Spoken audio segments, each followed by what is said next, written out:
കോഴിക്കോട് ഫറൂഖ് കോളേജിന് സമീപം ഭർത്താവ് വെട്ടിപ്പരിക്കേൽപ്പിച്ച യുവതി മരണപ്പെട്ടു എന്നുള്ളതാണ്. ഫറൂഖ് സ്വദേശിയായ ജബ്ബാറിന്റെ ഭാര്യ മുനീറയാണ് ചികിത്സയിലിരിക്കെ മരിച്ചത്. വെട്ടുകത്തി കൊണ്ട് ആക്രമിക്കപ്പെട്ട മുനീറ കോഴിക്കോട് മെഡിക്കൽ കോളേജിൽ അതീവ ഗുരുതരാവസ്ഥയിൽ ചികിത്സയിലായിരുന്നു. രതീഷ് വാസുദേവൻ വിവരങ്ങളുമായി നമുക്കിപ്പം കോഴിക്കോട് നിന്ന് തത്സമയം ചേരുന്നുണ്ട്. രതീഷ്, രാവിലെ തന്നെ ഒരു സങ്കടകരമായ വാർത്തയാണ് വരുന്നത്. സദൃശ്യം തീർച്ചയായും കഴിഞ്ഞ 2 ദിവസം മുമ്പാണ് ബേപ്പൂർ സ്വദേശിയായ ഫറൂഖ് സ്വദേശിയായ മുനീറയെ ഭർത്താവ് ജബ്ബാർ വെട്ടുകത്തി കൊണ്ട് വെട്ടി പരിക്കേൽപ്പിച്ചത്. ഗുരുതരമായ പരിക്കേറ്റിരുന്നു. തലയ്ക്കും കഴുത്തിനുമൊക്കെ ആഴത്തിലുള്ള പരിക്കേറ്റിരുന്നു. ഈ വെട്ടുകളാണ് ഗുരുതരാവസ്ഥയിൽ എത്തിച്ചത്. ഇവർ കോഴിക്കോട് മെഡിക്കൽ കോളേജിൽ വെന്റിലേറ്ററിൽ ചികിത്സയിൽ തുടരുകയായിരുന്നു. ഇന്ന് പുലർച്ചെയോടെയാണ് മരണം സംഭവിച്ചത്. ജബ്ബാർ ഈ മയക്കുമരുന്ന് ലഹരിക്ക് അടിമയായിരുന്നു.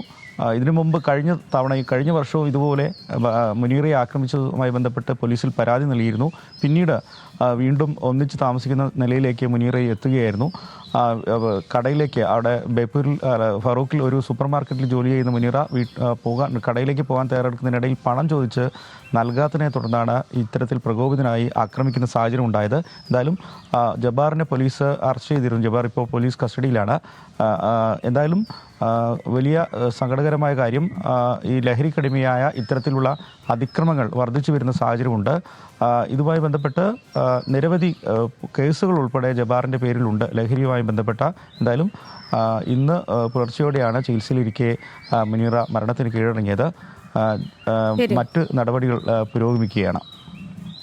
ഓക്കെ രതീഷ്, ശരി. പറഞ്ഞ പോലെ തന്നെ ഈ ആളുകളൊക്കെ ലഹരിക്ക് അടിമകളായിട്ട് ഈ അക്രമങ്ങൾ കൂടി വരികയാണ്. ഇപ്പോൾ ഒരാൾക്ക് ജീവനം നഷ്ടപ്പെട്ടിരിക്കുന്നു.